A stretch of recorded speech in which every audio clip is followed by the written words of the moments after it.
ഞങ്ങളുടെ വീട്ടിലൊരു നിത്യസായ മാതാവിൻ്റെ ഒരു ഫോട്ടോയുണ്ട്. അപ്പോൾ മമ്മി ഒരു പുതിയ ഡ്രസ്സ് വാങ്ങിച്ചാലോ അല്ലെങ്കിൽ ഒന്ന് ബെഡ്ഷീറ്റ് മാറ്റിയാലോ കൊണ്ടുപോയി മാതാവിനെ കാണിച്ചിട്ടാണ് മമ്മി അത് ചെയ്യുള്ളൂ. അപ്പോൾ എൻ്റെ ജീവിതത്തിലെ കുറച്ച് തടസ്സങ്ങൾ കാരണമാണ് എൻ്റെ ഡാഡി എന്നെ ഇവിടെ കൊണ്ടുവന്നത്. അപ്പം ഞാൻ എന്നെപ്പറ്റി പറയുകയാണെങ്കിൽ ഞാൻ അധികം മാതാവിനോട് പ്രാർത്ഥിക്കാത്തൊരു വ്യക്തിയായിരുന്നു.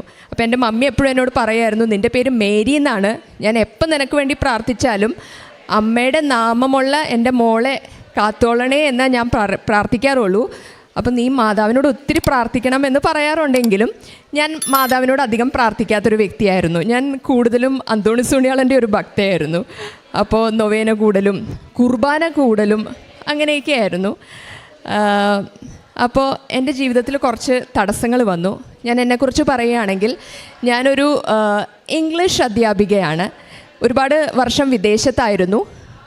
വിദേശത്ത് പോകുന്നതിന് മുന്നേ തന്നെ ഇവിടെയുള്ള എറണാകുളത്തുള്ള ഒരു പ്രമുഖ കോളേജ് ലെക്ചറായിരുന്നു, ഗസ്റ്റ് ലെക്ചറായിരുന്നു.